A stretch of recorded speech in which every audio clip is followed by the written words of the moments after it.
Hello, hello, hello, everyone. I hope you're doing okay. You're welcome to Skeptic Haven, a place where we have some decent conversations from all over the world. And today, you're coming over to our block. We over here in the UK, it's going to be a very, very interesting and it's a conversation that needs to be had.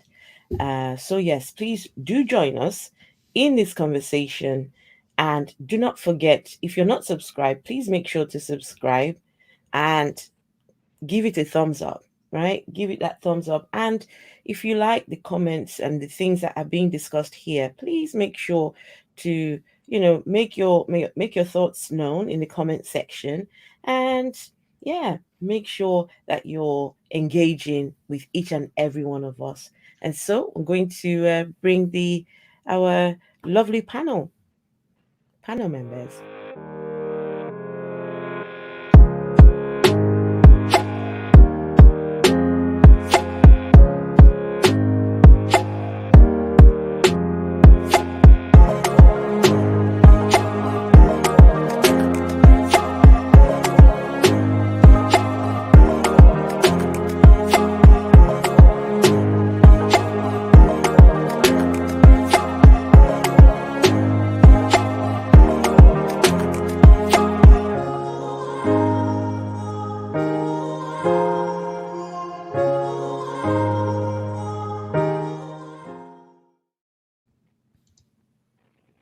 So welcome the wonderful panel members, Cindy, Hi. Katie, and Ian. Hello, guys. Hi there. First of Hi, all, can how I you just doing? say I love that intro. That intro Yeah. was fantastic. So it gives me nice sort of tingly shivers down my spine every time I hear it. It's fantastic, isn't it? It is. It is.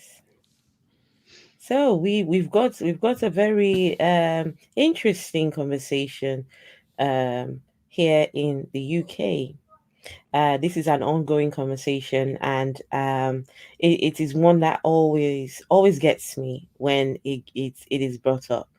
The UK's block on gender reform bill. So, does anyone want to take it away? I mean, I'm happy to give a bit of background on what happened as I saw it as an interested political observer more than anything.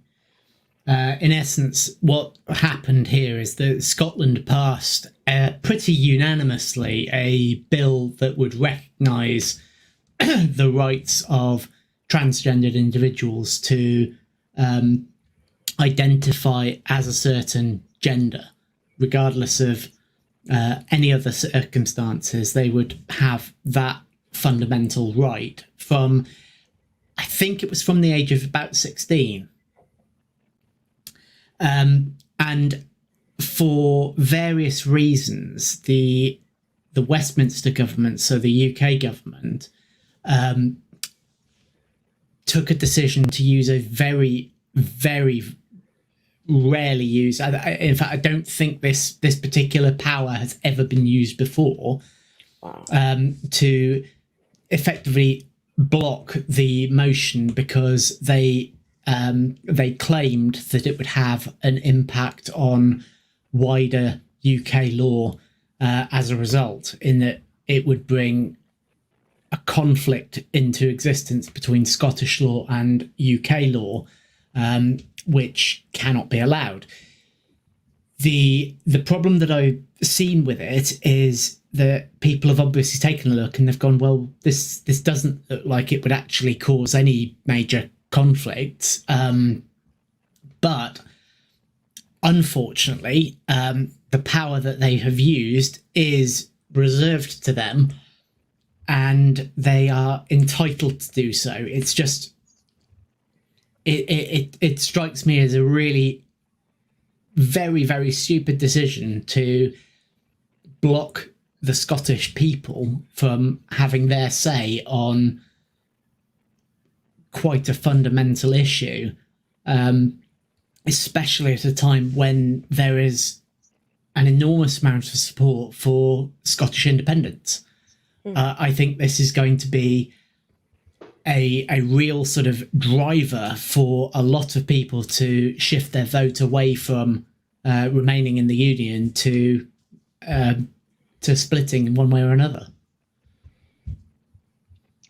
I seem to remember that last year we talked about a law that was passed in the UK that prevented any gender-affirming care to kids under 16.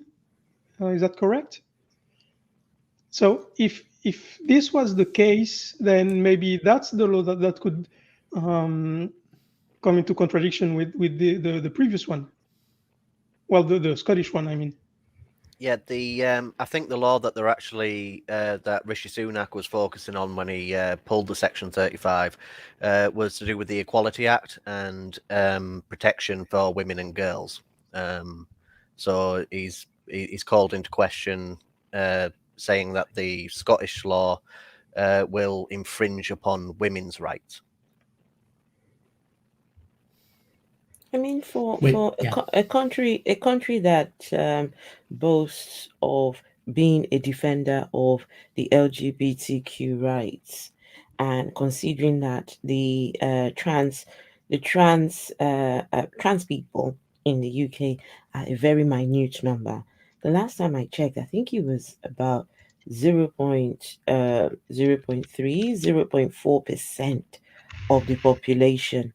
I mean, you would think that the government would do a bit more to promote the rights of trans people. Who is getting hurt here? It's a very small number. That number cannot impact on the wider community, in my opinion, right? How can 0.4% impact on the entire population? I don't know how that's gonna impact, but listen, I think the biggest issue that we have in the UK is that at the moment it is perceived that the number of transphobic or at least anti-trans people exceeds the number of trans people. As a result, demonizing them is politically potentially it sounds awful, but it's politically potentially a savvy move, in that basically it loses them almost no votes. As you've said, 0.4%, even if all of them, and I think it's probably fair to say that none of them likely vote Tory anyway, but even if all of them vote Tory now and they introduce some policy that means that all of them vote against them in the next election, that's only 0.4%. But if 10% of the population is either anti-trans or leaning towards being anti-trans, that's potentially the calculus that they're going to have in their head is, we're going to potentially lose a very tiny minority of votes, but we're going to appeal to a bigger subset. And I mean, that to me is horrible. It's abhorrent. It is not the type of politics that I think we should ever get involved in. But a part of me thinks that's probably the reality, is that in essence it makes sense from an electoral calculus perspective to demonize certain tiny groups, and they don't have and I probably am talking a little bit too politically here, but they don't have this sort of guiding moral principle of fairness and equality. They have the guiding principle of they want to win, and that to me is a step too far. It's not. I want to win, but I don't want to sacrifice my morals to win. Can I ask that when these decisions are made, do they have any engagement with the trans community? Reason why I ask this question. So going back years ago, I for one didn't think that you could choose. I thought it was a choice, right? Being trans was something you chose. Don't forget, I was a Christian at this time, and was taught that it was, you're a man or a woman, and that's it. That's the only two options. Until I met a trans person, worked with them, right? I was caring for them. They were admitted onto my ward. I was working on the hospital ward, and they came in for, they had gender reassignment operation, but had some complications. So you know I was young. This was going back years ago. I was young, and some of the people, some of the patients, when they come in, they're not very nice people. They're really very rude and very, they expect you to just pick up after them. But this particular this lady, she was exceptionally, just, she went out of her way to be extra nice, right? Anytime I was busy doing my own little thing, she'll call me and, wanted to have a conversation, just wanted to engage.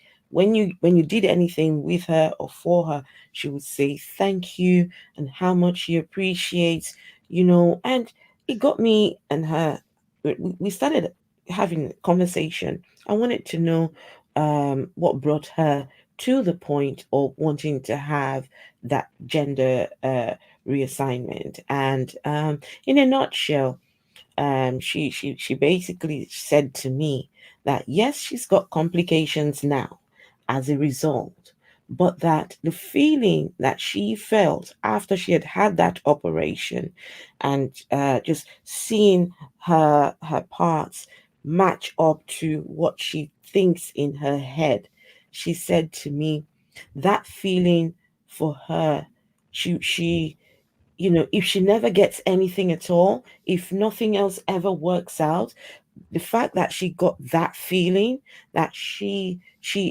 happy, right? And just having that conversation with this lady completely changed my mind, completely made me see that, look, these are real people, right? And they have real emotions, there's nothing weird about them, right? And so ever since then, I've been a champion for trans people, because I look, they suffer enough every single day when they wake up and look in the mirror and see something they wish wasn't them. They wish they could change something about themselves. The last thing I want to do is make their experience any worse. I would love to be able to at least make it better, even if I can't do anything at all. Just put a smile on their face at least, right?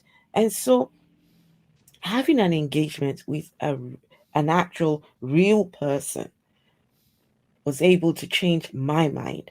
So these people who make these decisions, do they have engagements with the trans community, or do just make these decisions just willy-nilly? Because it looks like some of these decisions are made by reactionary politicians, right? And not so much taking into consideration the actual people that these laws do affect.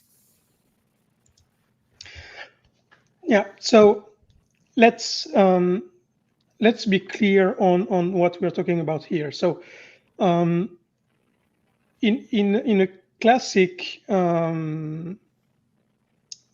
transition, let's say, we know that trans children already say that they feel they are in the wrong body around 4 or 5 years old. And so then starting around 12, the kids are given puberty blockers, which means they won't go through the puberty of the sex they were born into. and then later, after 18, they will be able to get the surgery they need or want. So basically, in the UK, since 2020, puberty blockers cannot be prescribed to children under 16, which basically forces them to go into their puberty, which is very cruel in a sense, because cruel and stupid. Because cruel because it's the hardest part.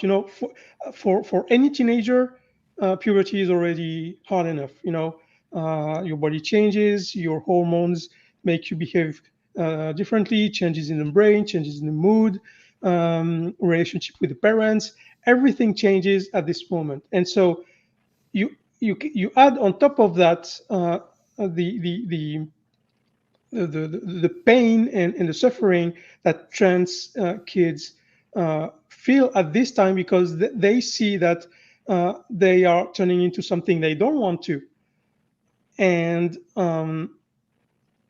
so it's cruel because of that. But it's also stupid because a lot of the procedure is extremely simplified if the child doesn't go through puberty, because the all the medicines that you need to take and the surgeries you need to perform, then some of them won't be necessary if you don't go through puberty. Also, there's the transport issue. A lot of time in the UK and in the US, we have this issue where people want to protect little girls in sport, and so they prevent trans kids to go there. But if you allow kids to take puberty blockers, then they won't get the benefits of the puberty, and so they won't have the pseudo benefits from especially male hormones, and so this completely removes the issue. But no, it's just bigotry. It's bigotry. So let me read you something. It's the Wikipedia transgender rights in the UK. So in December 2020, the High Court ruled that children under 16 could not consent to puberty blockers, with NHS England consequently stating that any requirement for puberty blocker would have to be brought through a court order before treatment. On January 29th, 2021, the High Court's order was stayed, pending appeal before March 2022. As for April 2019, however, no minors were being referred to for puberty blockers or hormone treatment in the NHS. As of 2021, it had not been made clear how a court order could be brought in order for a minor to access puberty blockers, and no court orders had yet been issued, with waiting lists for hormone treatment for adults on the NHS heavily exceeding target of 18 weeks for first appointment.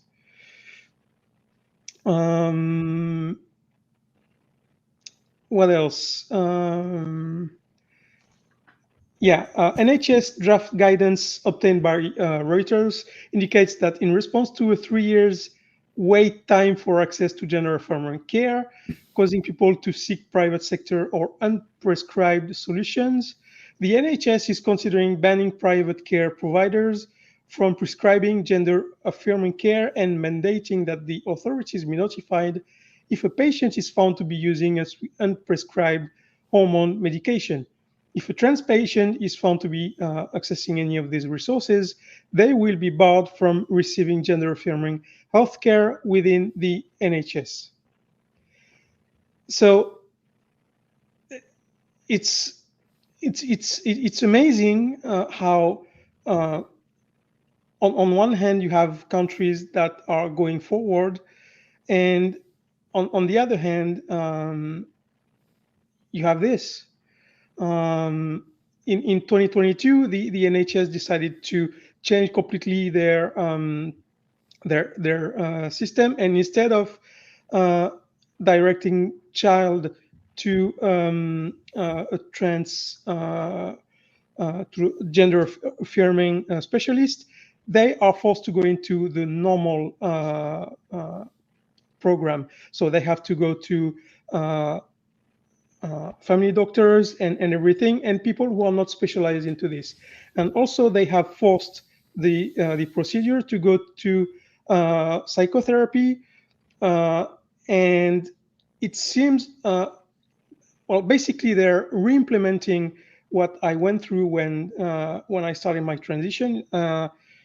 When I was in France in 2013 and I wanted to start the hormone treatment, the law in France says that I had to go see a psychiatrist first. And the first one I saw told me basically that I was mentally ill, and unless she couldn't treat me, then only then she would allow me to go through the medical procedure. And that's exactly what the NHS is implemented last year. So yeah, it's a shame both on the human side and on the scientific medical side. It's big pile of nonsense, and it should be fought until the end. Yeah, it's a fantastic point, and I completely feel the same way. I definitely do not agree with the medicalisation of gender dysphoria at all. And I applaud the Scottish government for what they've tried to do with the gender reform bill, because it does it would have made lives a hell of a lot easier for a lot of people like myself.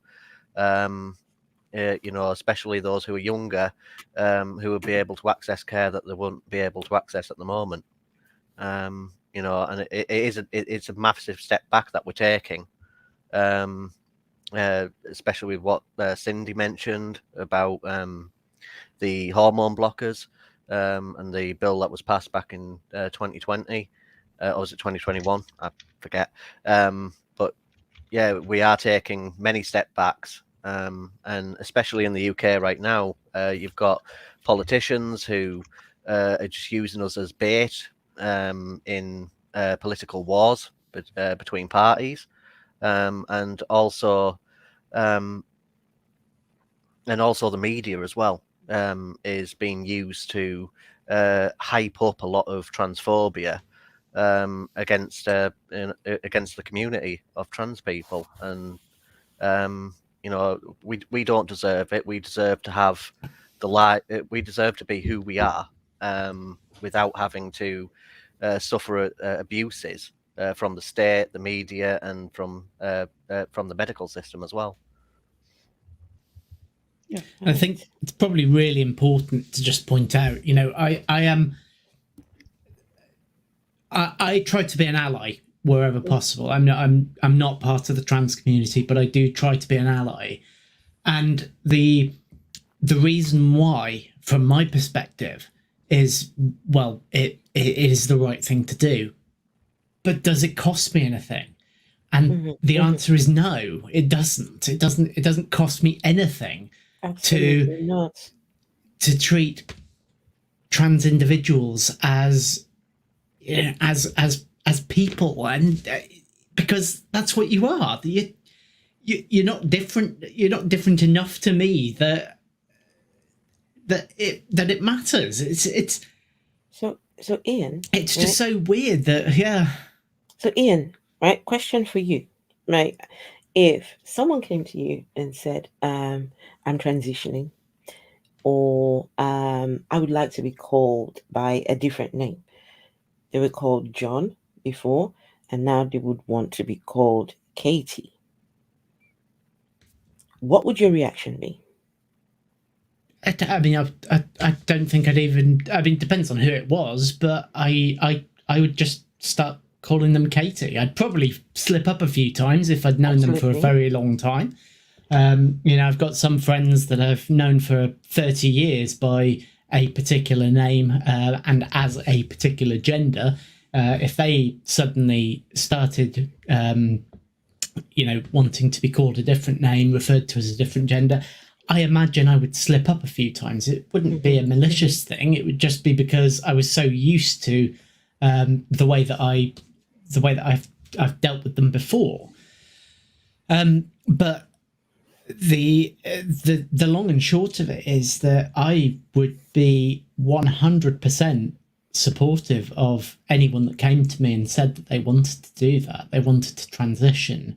I would probably do a bit of soul searching and question whether I had done anything that would make their life more difficult than it needed to be in the past. And I might be tempted to apologize for that, but that's just because I am genuinely really, really worried about how I might have inadvertently acted towards people in the past. I get a little bit too fixated on that sort of thing. And yeah, I genuinely think I would do whatever I could to be a supportive friend to someone going through that process. And yes, I'd probably slip up a few times, but there would be nothing malicious about it. I have slipped up a few times myself. There's someone who I've met on YouTube while I've been on here, and when I first met her, she was a she, and I didn't know she had started the process of transitioning and started to identify as him and I think him and they. I'm not entirely sure the pronouns, and so I referred to her as a she, and she corrected me. Let me tell you, I felt so bad. It was as though, oh my goodness, I've done something wrong. But they were okay because they knew I hadn't done it on purpose. I didn't. It wasn't intentional.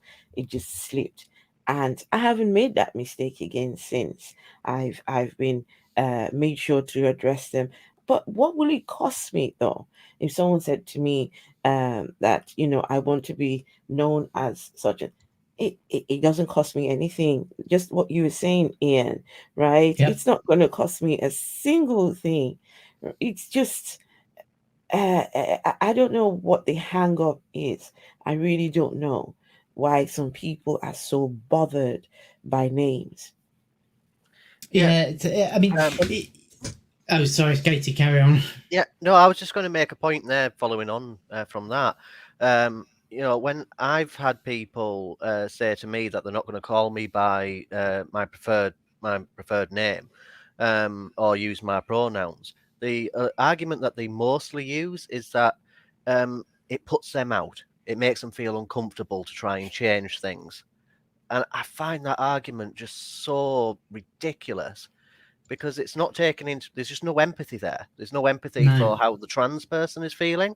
The person who's actually trapped inside the wrong body, feeling something which 99.9% of the population has no idea how it feels. And you really do feel alienated because of that.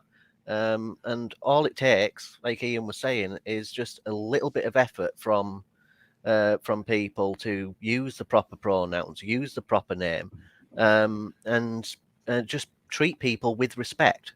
And it can make our lives so much easier to live. Absolutely. I think now we're going to have a little look at some highlights of the new NHS guidelines, if that's ready. Yeah, that's the page I was the second page I was looking at earlier. So yeah, eliminates the gender clinic model of care and does away with affirmation, meaning that the idea behind this, from what I read, is that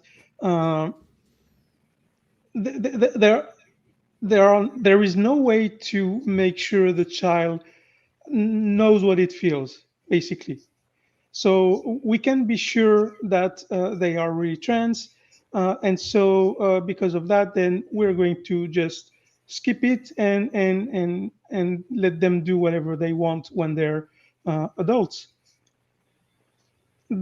and that's just nonsense. Yeah, establishes psychotherapy and psychoeducation as the first and primary line of treatment. There was also a line saying that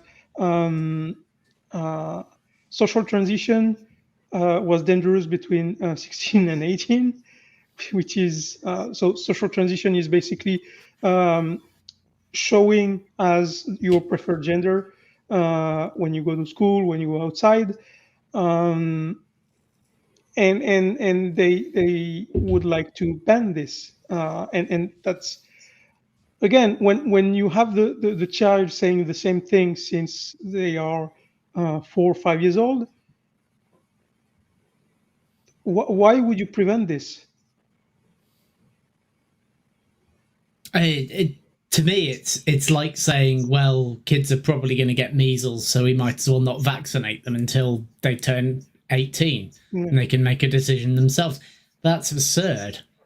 If there's a medical problem, there should be a medical intervention available to them. Exactly. It's number 6. And looking at number 6, reinstates the importance of biological sex. Yikes. Yeah. Isn't that exactly the That's problem? a loaded statement. Isn't that the main problem for a lot of people?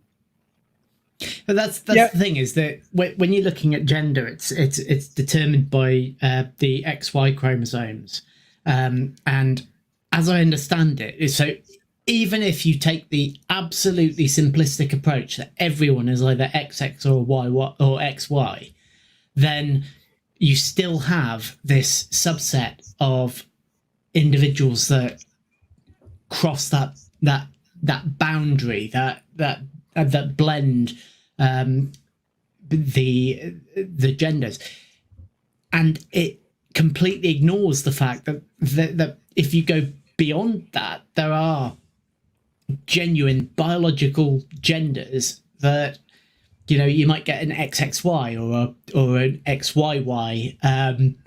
There are certain odd cases where biologically someone can express both male and female components to their chromosomes. So the idea that everything boils down to this binary, male or female because of biology is absolutely wrong to begin with. And it probably, I don't have the numbers off the top of my head, but I would imagine that the numbers who are affected by this weird sort of blend, and at the chromosomal level, not just the difference in being XY and thinking or not thinking but feeling like the correct thing would have been XX.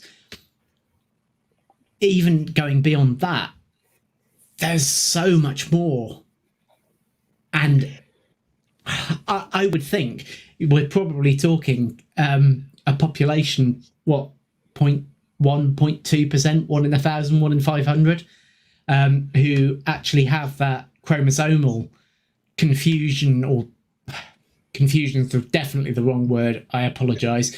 Can I complete what you're saying? So yeah, please basically there are 4 steps in the sex differentiation. So there's the chromosome at the moment of the fusion of the 2 cells. Then there's the gonads. Depending on their environment, they will become testes or ovaries. Then there's the hormone level, which develops later, and then there's the brain.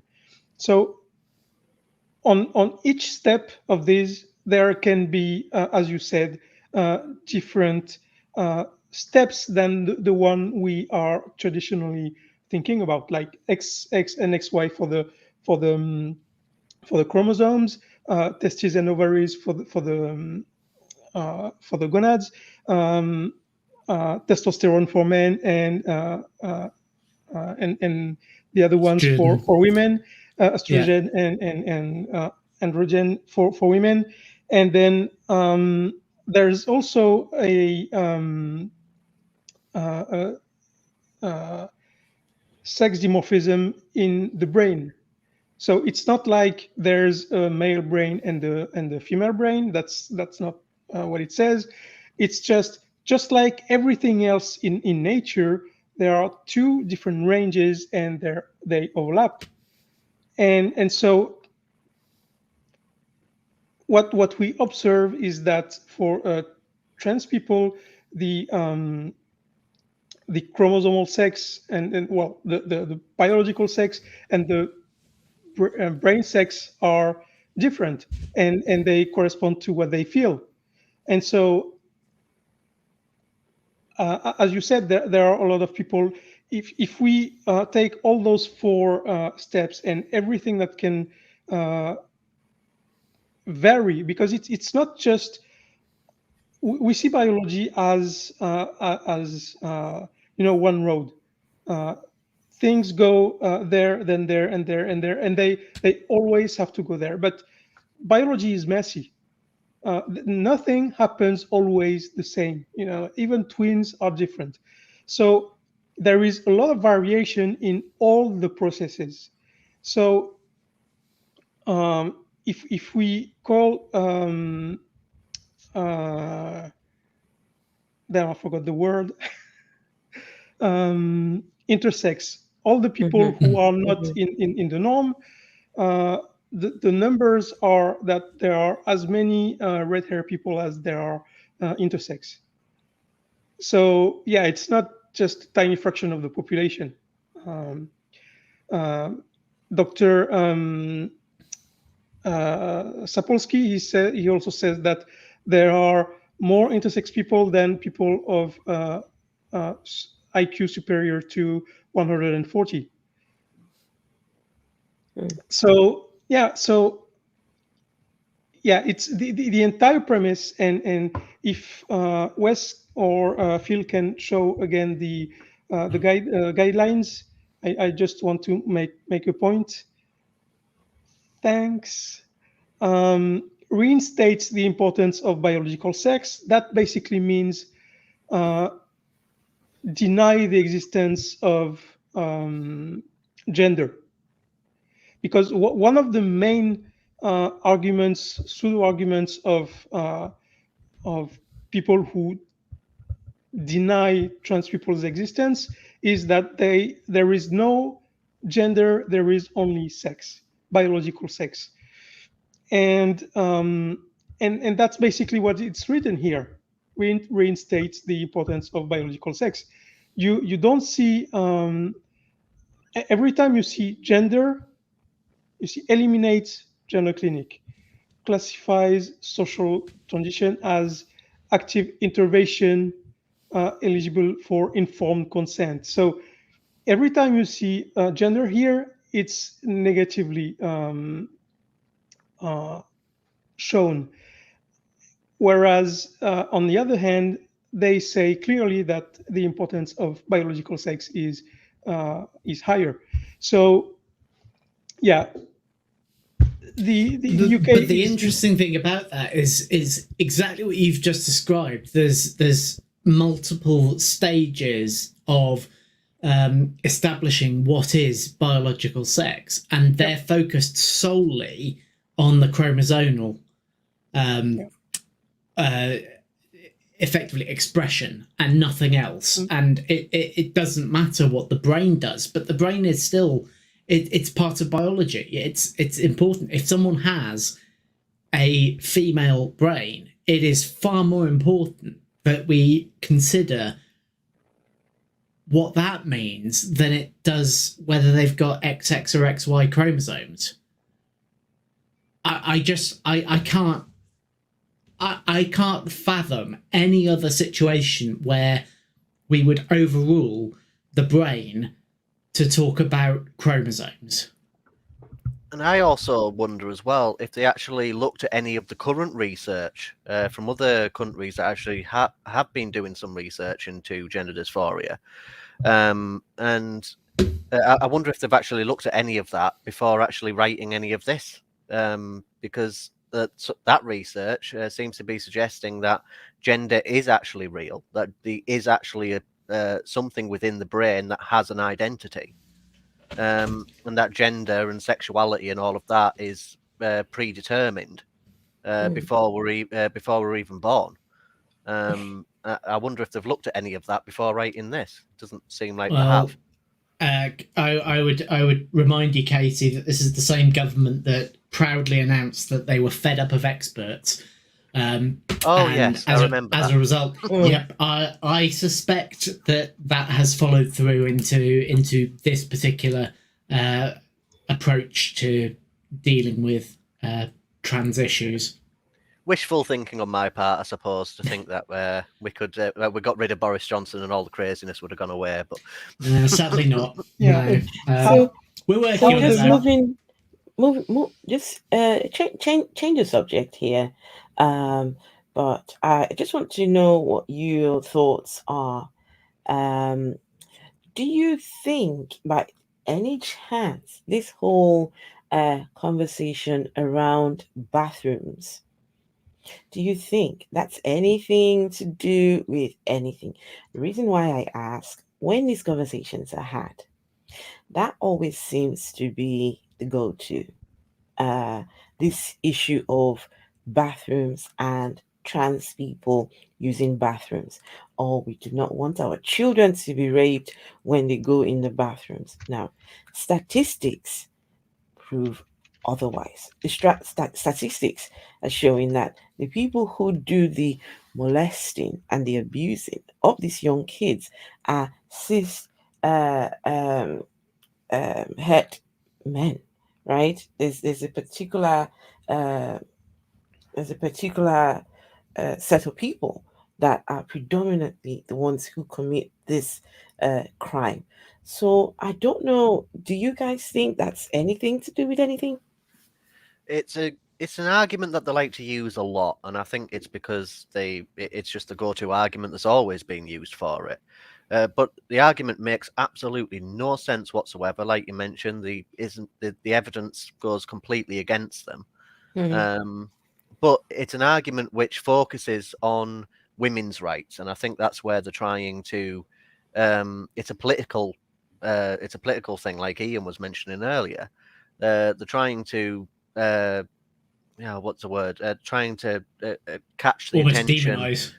Demonize trans people and catch the attention of people who are fighting for women's rights, because the number of those are greater than the number of us. So I think that's why the focus on that. But the argument makes absolutely no sense. I mean, and even if it did make any sense, even if someone did change gender just to go into a public bathroom, to go and abuse a woman in the public bathroom or a young girl in the public bathroom, it would still be illegal whether they had a gender recognition certificate or not. Absolutely. They would still go to prison for it, and nothing changes. I can throw out a couple of anecdotes when it comes to bathrooms, which is something I genuinely never thought I would say. But I have two stories when it comes to use of public bathrooms. One is that the only time that I, as a child, ever got propositioned for anything illicit was by a presumably cis man when I was using a men's public bathroom. That was a particularly uncomfortable memory for me, but it happened, and I'm over it now. But the second point is that I used to, before I got my disability, I used to go snowboarding quite regularly. I loved going to the French Alps, and quite often when you go up to the restaurants at the top of the mountains, they don't have a men's and a women's bathroom. They've just got a single unisex toilet.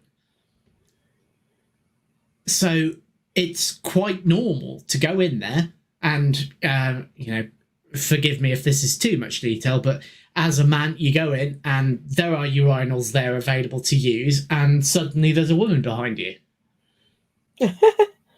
And surprisingly enough, it didn't cause any discomfort, didn't cause anyone to suddenly find themselves sexually assaulted. No.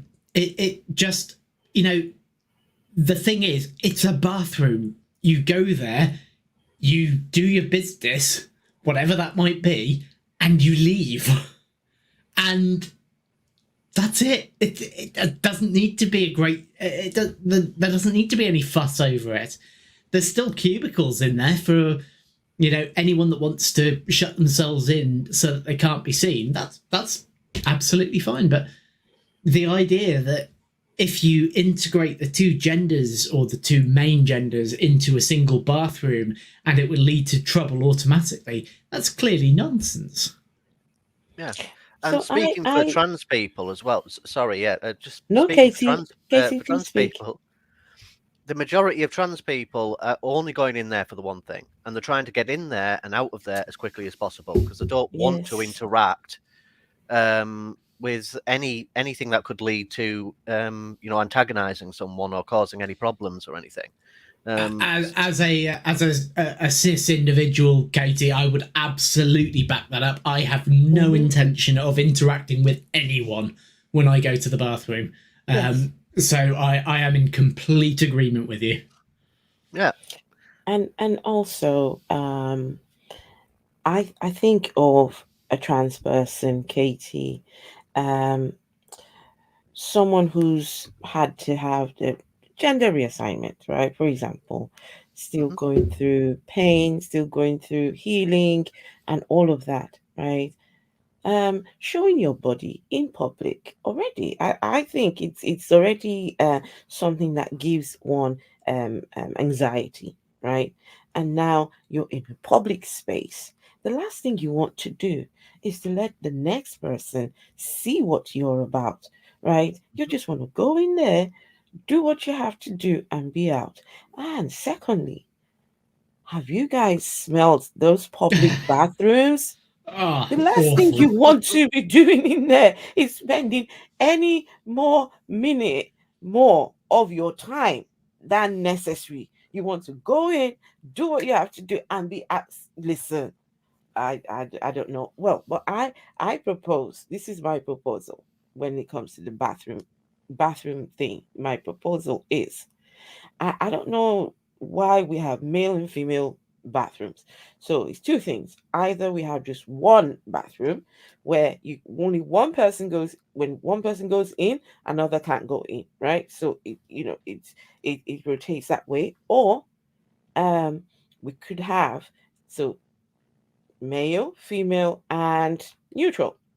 Is that what do you guys think? So I've always been a big fan of gender neutrality within society as a whole. So I'd have no problem with gender neutral bathrooms, but having male, female, and then neutral, I think could create a segregation issue, where anyone who goes into the neutral is automatically identified as trans and open to abuse from anyone that sees that happening. I mean, I can honestly say if that sort of segregation started happening, then as a point of principle, I would probably go into the neutral one, purely because I genuinely believe that actually you're absolutely right. That sort of thing could lead to horrible cases of abuse, and I would want to do my little bit to try and prevent that. Yes, absolutely. And I'm sorry, I'm gonna just quickly just change the subject again. And this time around, it's about this agenda. Apparently, there's an agenda to turn kids some way. There's this agenda. So, do you guys know anything about this agenda to turn kids LGBTQ and right? Does any of you know anything? Because I haven't got a I clue what this agenda is about. I just know people say there's an agenda to turn kids. I don't know. Well, speaking as a as trans myself, I don't even want to be trans. Why would I be working towards an agenda to turn other people trans? Um, Hmm. Yeah, Especially and kids. yeah, and also if you look at it on from the other side, I mean, gay kids have been subjected to uh, straight propaganda, I would say, for centuries, and they're still there. I mean, it's not like you can change that. Hmm. It's the very idea of someone trying to change this into in someone else. It's just ridiculous, because if this happened, then there wouldn't be any gay people today. Because if you look at any movie from the 70s, 1880s, 90s, well, and any gay character, if there was any, are as seen as an outsider. And I mean, if if you're a man, you're supposed to look like Bruce Willis, and if you're a woman, you're supposed to look like I don't know, any would say feminine actress. And so it's those gender roles have been enforced into the society for very long time now, thanks to Christianity. And so if you could in fact change people's identities or minds about sexuality, then there wouldn't be any gay people, because they wouldn't want to live in a world where being gay means that you are put to death in certain countries. So this very idea is just stupid to me. and also, if we're going to talk about agendas, I think it's worth mentioning about the agenda that society has had towards, male and female for, centuries now. A lot of the behaviors that we associate with being masculine or being feminine, these behaviors are taught behaviors, learnt behaviors that were taught from a young age all the way up to adulthood. And also, there's something that I find extremely ironic, is that the very people who are trying to tell us that gender doesn't exist, uh, like especially in the US, there is this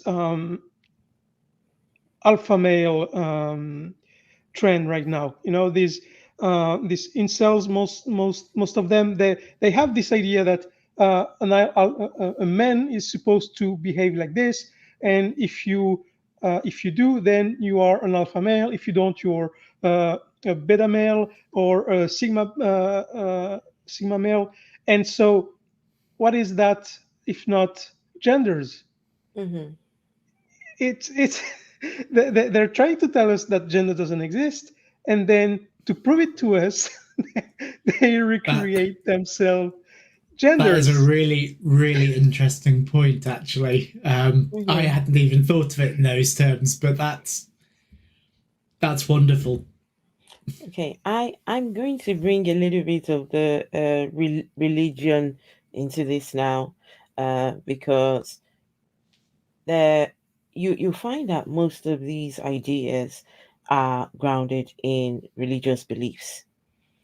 Um, the idea that there is a God character out there who somehow dictates, and he has these expectations on the human race, how we must appear, right? He's so bothered by what we, how we identify as humans.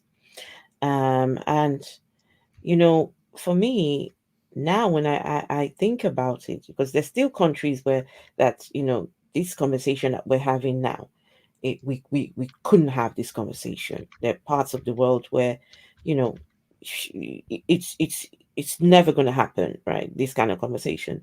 And so I do appreciate that we can have this conversation. My country, the country where I came from, where I grew up in, right, Nigeria, still 14 years in jail if you're caught with a same-sex partner, right? And so I appreciate just being in the UK and being able to have these conversations. But I still go back to the idea that if your God is so invested in the private parts of people, if your God is so invested in people's pronouns or people just wanting to identify as who they feel on the inside, it just speaks volumes about your God. It speaks volumes about what he, his priorities are.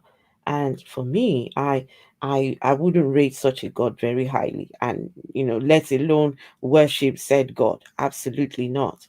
So yes.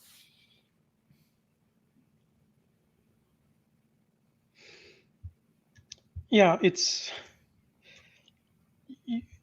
you can have it both ways. You cannot say that God created us in His image, and then at the same time accept that we are born this way.